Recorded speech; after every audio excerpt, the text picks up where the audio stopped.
राम राम राम राम राम राम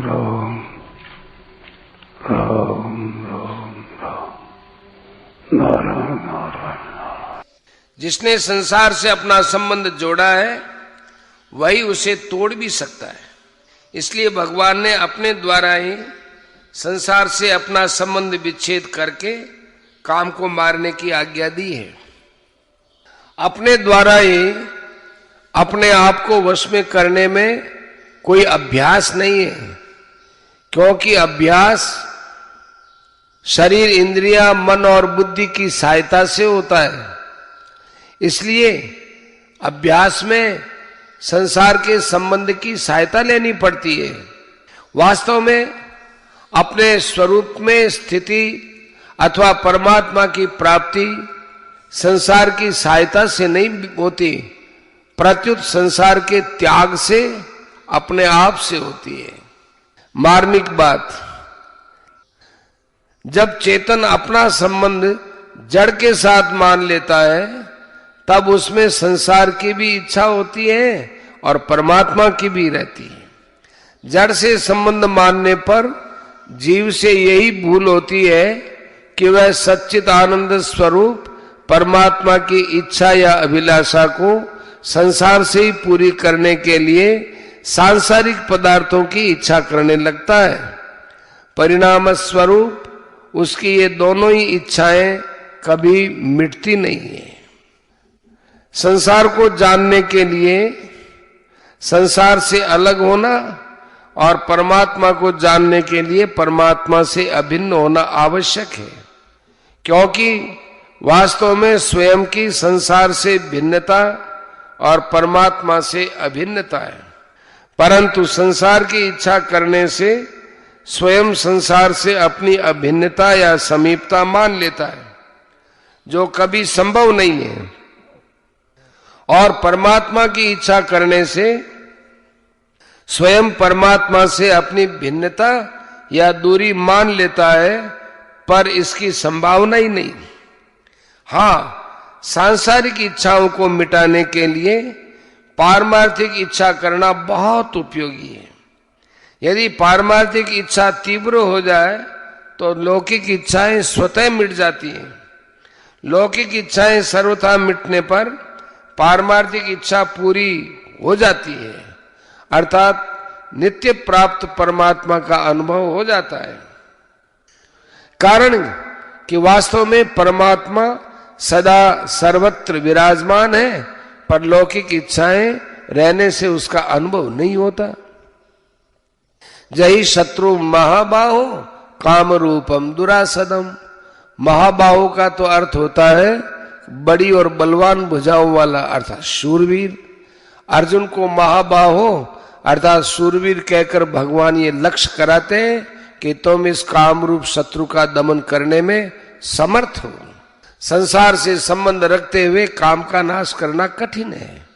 ये काम बड़ों बड़ों को भी विवेक को ढककर उन्हें कर्तव्यच्युत कर देता है, जिससे उनका पतन हो जाता है।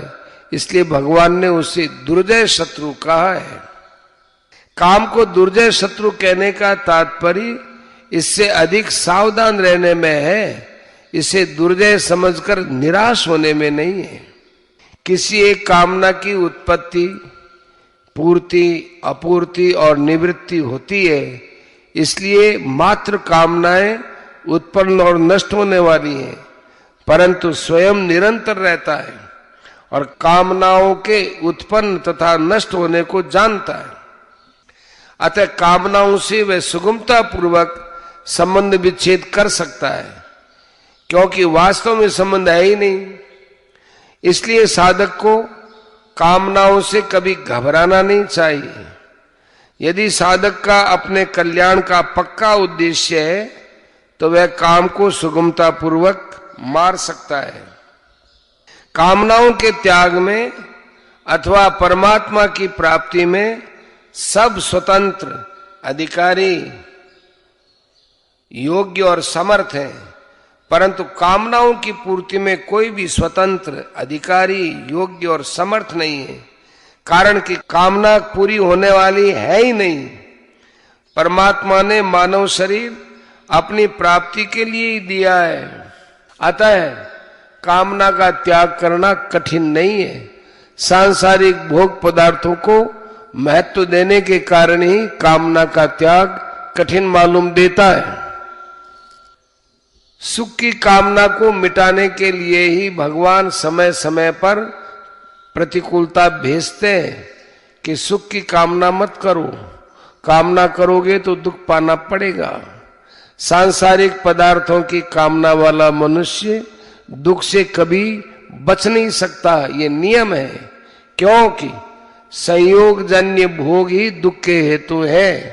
5:22 स्वयं में अर्थात स्वरूप में अनंत बल है। उसकी सत्ता और बल को पाकर ही बुद्धि, मन और इंद्रियां सत्तावान एवं बलवान होते हैं, परंतु जड़ से संबंध जोड़ने के कारण वह अपने बल को भूल रहा है और अपने को बुद्धि, मन और इंद्रियों के अधीन मान रहा है। अतएव काम रूप शत्रु को मारने के लिए अपने आप को जानना और अपने बल को पहचानना बड़ा आवश्यक है। काम जड़ के संबंध से और जड़ में ही होता है।